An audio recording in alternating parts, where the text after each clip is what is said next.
Hello, my name is Benjamin Hart. I'm an American attorney and the managing director of Integrity Legal here in Bangkok, Thailand. As the title of this video suggests, we're discussing frustrations by foreign nationals with certain Thai immigration processing procedures and protocols. And occasionally I like to do videos that are sort of an op-ed nature. And this one is actually inspired from a recent letter in the post bag to the Bangkok Post. And this is from the Bangkok Post print edition. It's in the post bag. It goes under the title, and it's dated December 19th, 2020, and it goes under the title Immigration Games, and it's by Farangs Anonymous. Quoting directly, I, like nearly 90% of all foreigners living here in Thailand, am getting tired of going to immigration for a yearly visa renewal only to find out that we did not follow the quote-unquote rules of the day. We want immigration to state a clear policy of what is or is not required to renew our visas. To that end, we ask, why are we required to fill out additional paperwork at immigration when all of the requirements found on the internet have been met? All written in Thai, of course, and not understandable to foreigners. A couple of things on this. Just my personal response, and I'm not defending anyone or noting anything. This is more for informational purposes. But the first thing to take note of is any foreign national in Thailand should be aware of one major adage that any immigration lawyer will tell you, which is people that are nationals of the country they're from have no clue how their immigration system works. So, for example, if you're an American living in the United States, you never have to deal with USCIS, Department of Homeland Security, National Visa Center, or embassies abroad, or any of the apparatus in the United States. You just never deal with it. You're an American, you don't have to put, you may have to deal with Department of State when getting a passport. Here in Thailand, Thai nationals have no idea, most of them, how their immigration system works.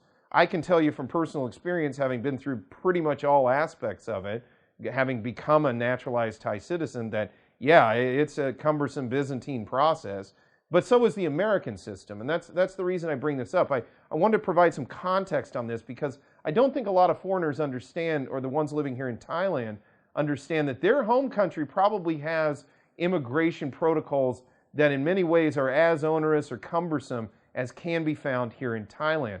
Now, getting to the thrust of this sort of rules of the day issue, and that's to me more pertinent for and more useful for folks who are watching this video.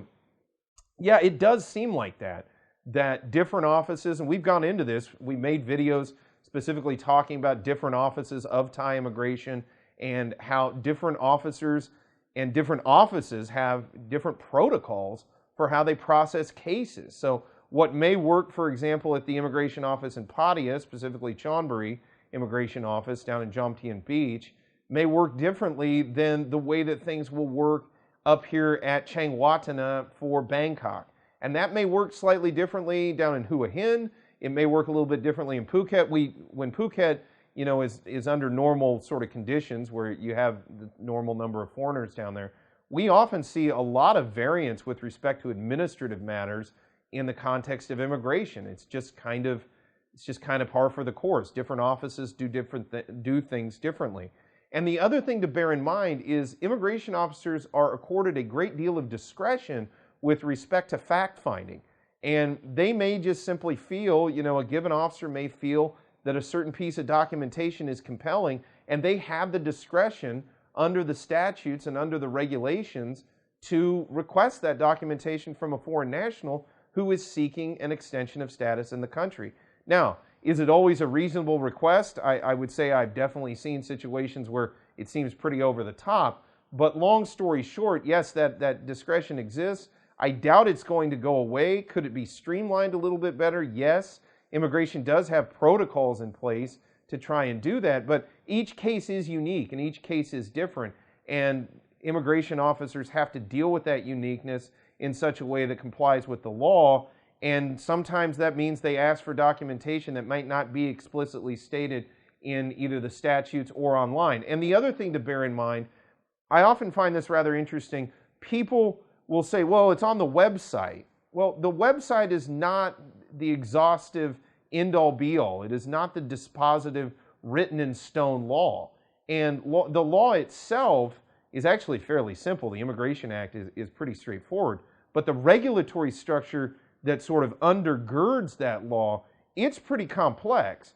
And oftentimes I'll find, especially with some of these information requests, this is often coming down to that line officer from higher up above them, from policymakers who've just dictated or decided that, look, we want to see this document now for this purpose or whatever the policy is. It's oftentimes coming from above that person, and there isn't really much they can do about exercising their discretion to ignore that policy directive. So again, it's going to be fact dependent, but this is easier said than done, but it's tough to do this, but try not to get bitter. It's easy to get frustrated, I understand that, but try not to get bitter about dealing with Thai immigration.